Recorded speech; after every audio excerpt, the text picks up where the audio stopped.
여러분 반갑습니다. 경희대학교 한방병원 구강병 클리닉을 운영하고 있는 김진성입니다. 오늘은 혀가 아픈 이유 두 번째 시간인데요. 침이 안 나오면 혀가 아픈 이유란 제목으로 구강건조와 혀통증과의 관계에 대해서 알아보도록 하겠습니다. 지난 시간에 종합편에서 혀통증을 일으키는 요인에 대해서 알아보았죠. 첫째는 구강 내 요인이고 두 번째는 전신적 요인인데, 구강 내 요인에는 이제 구강 건조증을 비롯해서 혀가 갈라지고 치은이 있고 염증이 있고 또 균에 대한 감염 이런 요인들이 있었고, 전신적 요인으로는 갱년기나 스트레스 또 당뇨병이나 어떤 약물의 복용 등이 이제 관련이 있다라고 말씀을 드렸지요. 이 가운데서도 타액 분비가 저하됐을 경우에 혀의 민감성을 높이게 되는데, 이러한 발생 기전에 대해서 알아보도록 하겠습니다. 사실 구강 건조증은 입이 마르다는 주관적인 증상이에요. 그래서 어떤 분들은 실제로 침 분비가 저하돼서 나타나기도 하고, 또 어떤 분들은 침 분비는 크게 문제가 없는데 입이 마르다고 느끼기도 하지요.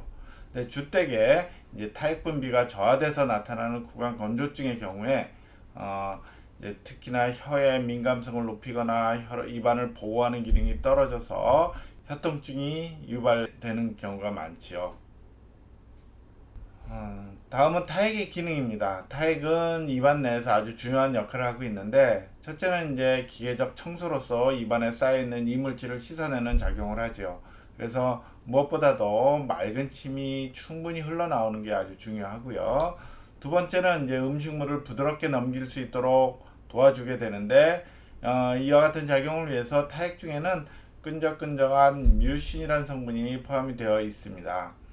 세 번째는 이제 맛을 느끼는 중재 역할을 하게 되는데, 우리가 이제 음식을 씹어서 잘게 부숴서 침하고 뒤섞여서 혀 바닥에 스며들면 미뢰라는 신경에 접촉이 돼서 그게 이제 무슨 맛이다라고 알게 되는 것이죠. 네 번째는 이제 면역적 방어 기능을 갖고 있는데, 외부에서 이제 들어오는 어떤 세균이나 곰팡이와 같은 어떤 균들에 대해서 우리 입안 점막을 보호하고 우리 몸을 보호하는 그런 방어 역할을 하게 되겠고요. 다음은 이제 입안 점막의 보호 기능으로서 입안을 촉촉이 적셔 주어서 자극으로부터 이제 입안 점막을 보호하는 이런 기능을 유지하게 되겠고, 그 외에 이제 산과 염기의 균형을 유지해주고, 또 전문가 같은 거에 대한 기초적인 소화 기능을 담당하게 됩니다. 이러한 중요한 역할을 하고 있는 타액이 부족하게 되면 입안에 이제 자극에 민감하게 되는데요. 예를 들어 한 가지 보도록 하겠습니다. 첫째는 구강 점막의 민감성이 증가하는 게 제일 중요합니다. 보시는 혀 사진처럼 타액 분비가 줄어들어서 초기에는 입안을 씻어내는 자정작용이 줄어들게 되니까 오히려 설태가 늘어난다 했죠. 하지만 이러한 상태에서는 이 혀를 비롯한 구강 점막 상태가 건조한 상태가 이제 조성이 되니까, 이로 인해서 매운 음식이나 또는 뜨거운 음식과 같은 자극에 입안 점막이 전체적으로 이제 민감하게 돼서 이 중에서도 이제 특히 맛을 느끼는 신경이 있는 혀를 중심으로 해서 화끈거리거나 아린 듯한 통증이 나타나기 쉬워지는 거죠. 둘째는 실유두의 탈락이 촉진됩니다.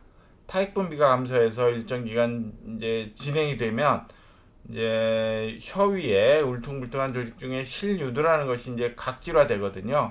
이렇게 각질화된 것이 점차 탈락하게 됨으로써 혀 표면이 오히려 맨질맨질해지는, 한방에서는 이를 이제 경면설이라고 하는데, 이러한 맨질맨질한 양상으로 표면이 변하게 되니까 피부가 연약해지듯이 자극에 아주 민감하게, 자그마한 자극에도 통증을 느낄 수 있는 이런 상태로 바뀌게 되는 것이죠. 셋째는 더불어서 혀 표면이 갈라지게도 되는데요. 사실 혀 표면이 갈라지는 균열설이라는 상태는 사람 차가 아주 커요. 그래서 유전적 소인이 있어서 아주 심한 사람도 있는데, 갈라졌다고 반드시 혀가 아픈 게 아니란 얘기죠. 하지만 나이가 들어가면서 이제 조직의 탄력성이 줄어들고, 또 오늘의 주제 관련해서 침분비가 줄어들게 되면 혀 표면에 갈라지는 정도가 더 심해져요.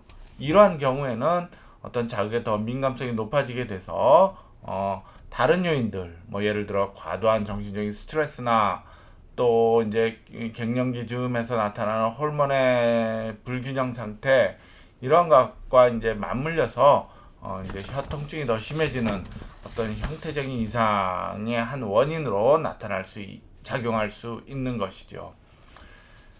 마지막으로 이제 외부에서부터 세균이나 곰팡이균과 같은 균의 침입으로 인해서 염증 반응이 쉽게 나타나게 됩니다. 이러한 염증으로 인해서 당연히 통증이 유발이 되겠고요.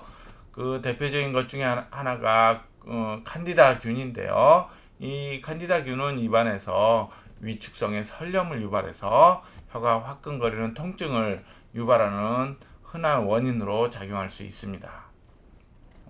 침이 잘 안 나오면 민감성이 높아지고 또 입안을 보호하는 방어 기능이 저하되면서 혀에 화끈거리거나 아린 듯한 통증이 더 심해질 수 있다. 이것으로 침이 안 나오면 혀가 아픈 이유에 대해서 알아보았습니다. 감사합니다.